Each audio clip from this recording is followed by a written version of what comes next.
right. Saddle up, kids. The Fast and the Furious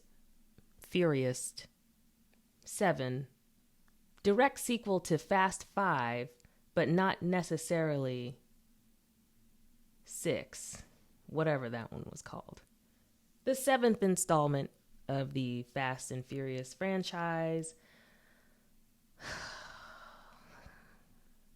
Hi, I'm Tooky Kavanagh, an actual comedian and stand-up comic, unlike Instagram comedians. All disrespect. And this is a review as part of the Vaxxed and the Furious series on Twitch, twitch.tv/filmsimps. Definitely check it out. Oh boy. All right, so this is the 7th installment of this mess, and I hate it here. Did not hate this one as much as I've hated previous installments, I will say, for the record, but it's a lot. Within the first 5 minutes of this film, Jason Statham comes in and just blows people up in a hospital where his brother, the other Shaw, is hospitalized, is whatever, is, I mean, he probably would have made it out. He probably, you know what? Because he wasn't that badly beat up. He probably would have, but no, Jason Statham comes in and just blew him up. And that's literally in the first 5 minutes. What I'm supposed to do with this information. But of course, we now cut to the main cast and characters of the series. Letty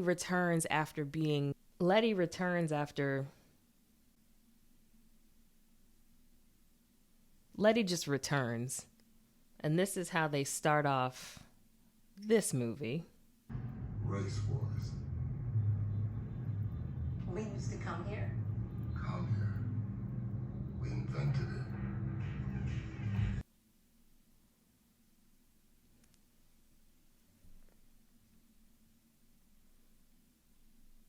As the progeny of an immigrant and a race trader myself, I see what you did there. There's a lot of rapid cuts in this movie, though I think more than any of the films, especially since Fast 5, it is still the most linear. That being said, we cut to Jason Statham and The Rock fighting because that's what they do.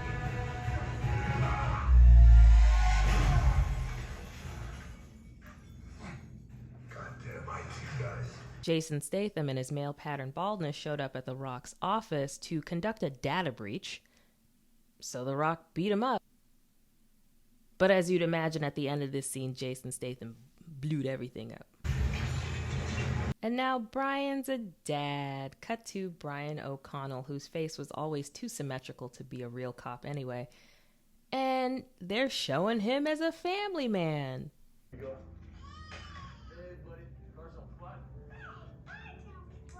That won't come back at all later in the film, will it? But then, of course, we're barely into this scene until, you guessed it, Jason Statham sends a box from Tokyo to Dom's house and blew it up.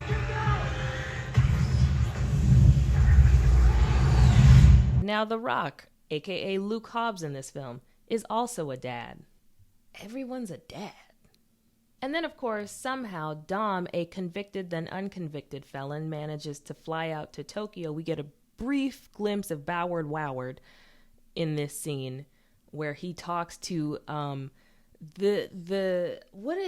his name in the movie? In the in the Tokyo Drift, Alabama Slamorama. I don't know. He's just in this scene. Found a couple of things by the crash. Wasn't much left.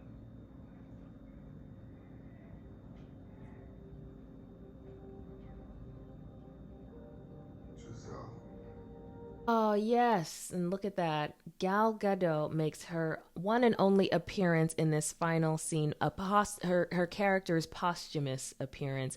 And I have to say, this photograph of her is by far the best acting I've seen her do in this entire film series. Kudos to her acting coach. She really conveys the most emotion I've seen from her. Why is Kurt Russell here? I'm Mr. Nobody. Cool. Cool. Kurt Russell shows up, gives them a MacGuffin of a mission, and then they talk about, they talk about beer. It comes to beer. Would you like one? More of a Corona man myself. That's just always the face Vin Diesel makes whenever you say Corona. And then we got Tyrese in this film. All I'm saying is, I'm tired of everybody around me making all the decisions.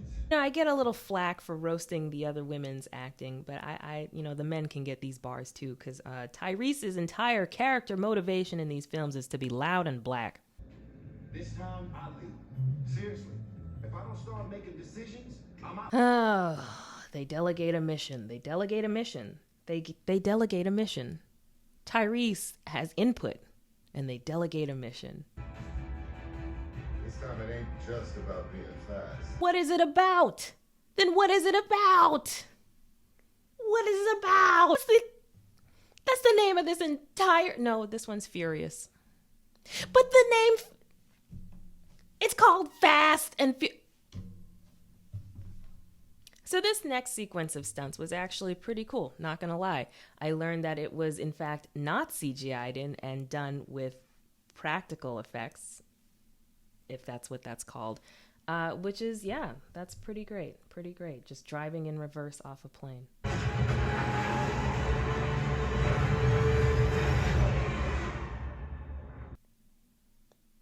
Couldn't be me, but respect.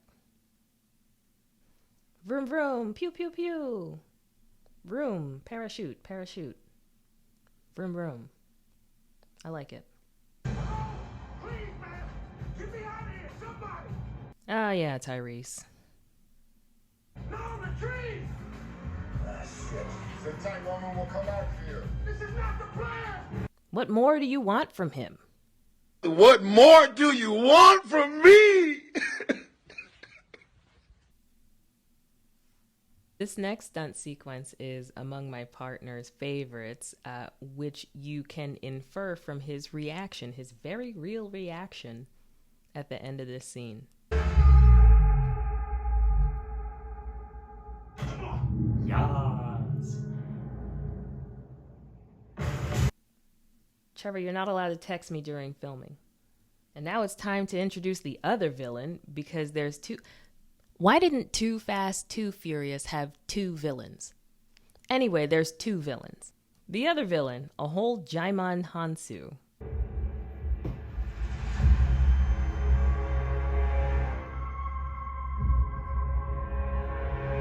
The way this scene is shot, they really had Jaimon Hansu say,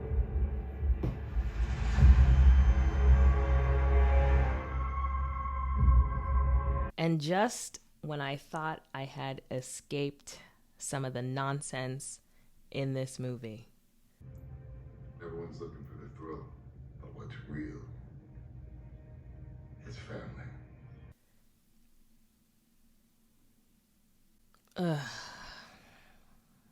Okay, and now we're in Abu Dhabi, turning down for what? For whatever reason. Because more MacGuffins in this film. Wardrobe change. And now it's a party in Abu Dhabi. And if you look closely, T-Pain is DJing. They do credit him, which is cool. Show some love for T-Pain.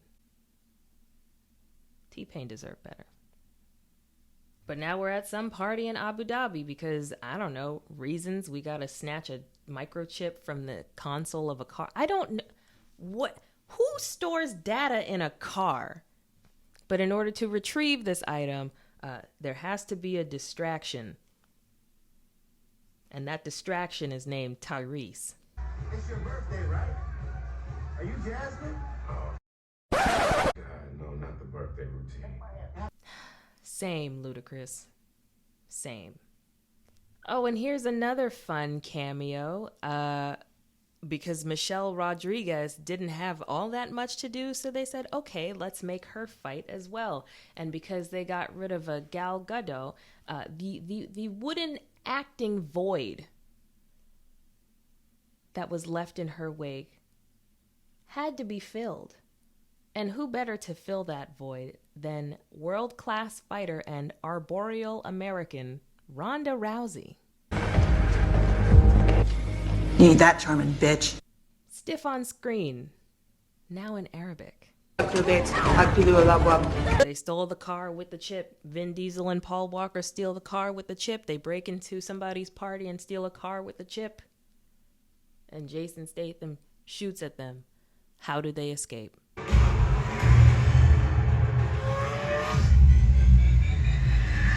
Through a window, through a wall.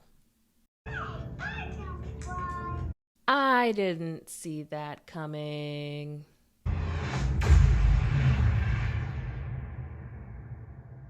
Okay, some stuff happens. It is linear, but it's just some stuff, action stuff, pow pow, punch punch, bang bang, blued up stuff.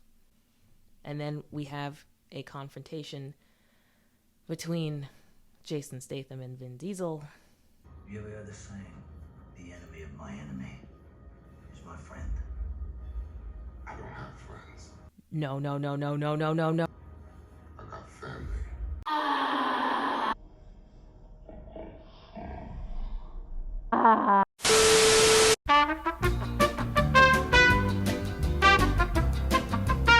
All right, I'm back.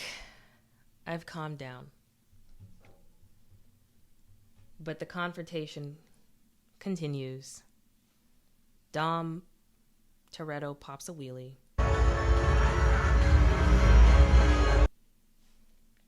Who does this help?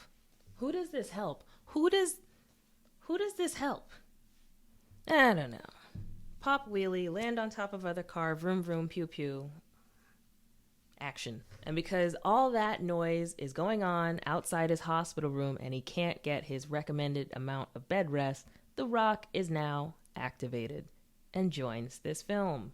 And here we have the infamous scene where The Rock makes possibly every orthopedic surgeon in America shit a brick.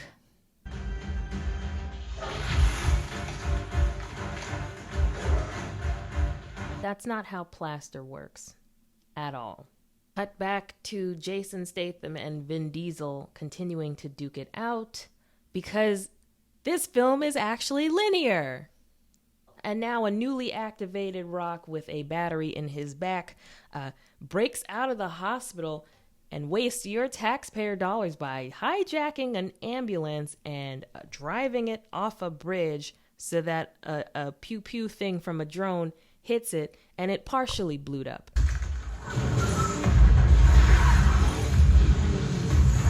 He immediately gets out of the ambulance because even if you have insurance, who can afford an ambulance these days? This truly would not be canon in the Fast and Furious lore, timeline of events, series, whatever you want to call them, if we didn't have exotic butts, because there's a whole lot of butts in this movie, and if we didn't have the outright chauvinism of some characters. Bring the cavalry? Woman, I am the cavalry. S-tier chauvinism. Okay, so meanwhile, some more pew-pew blow-up things are still happening. And so Vin Diesel figures out that he's got a don't miss. So he takes the muscle car, the same muscle car that he drove over a Jason Statham, and then drives it off of a ramp thing to propel himself to attach a bag with a bomb on the bottom of Jaimon Hansu's helicopter. Because the instructions were don't miss. All while looking deeply constipated. Oh yeah. We never see Kurt Russell again in this film after that. I just remembered. I don't know, they're in Abu Dhabi and then his Jeep gets hit and he's like, I'm hurt, I don't need the hospital, and then he just vanishes. And that's kind of the end. That's kind of the and then set up the sequel.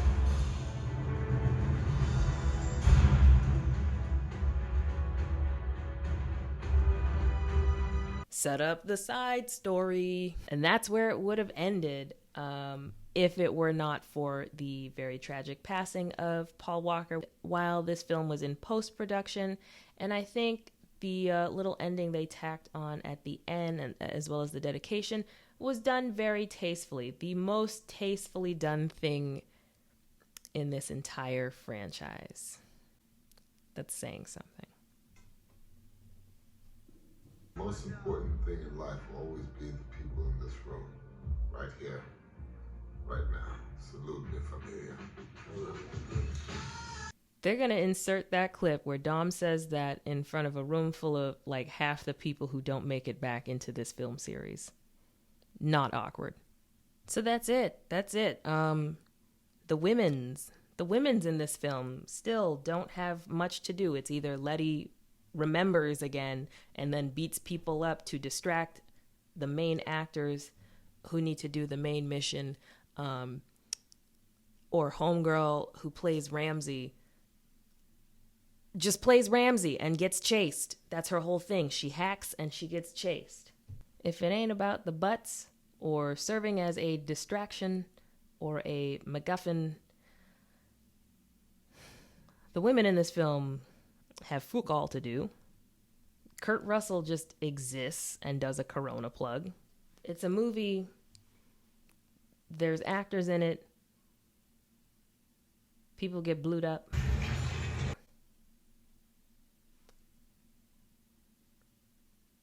But at least it's linear. I could actually understand the events of this thing. There were not any unnecessary flashbacks, but a lot of location and costume changes. I can live with that. And that's about it. So, overall rating. We'll go over the past films. The Fast and the Furious. Fast number 1, -12. -12. Still open ass. Still hate it.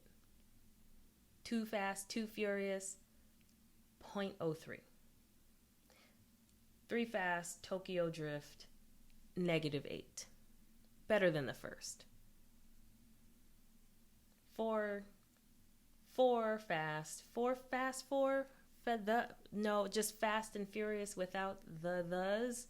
That one gets a 0.98. 0.98. Fast 5. Fast 5 gets a 3. It got a 3. For 6. That one got a -2. -2 for me.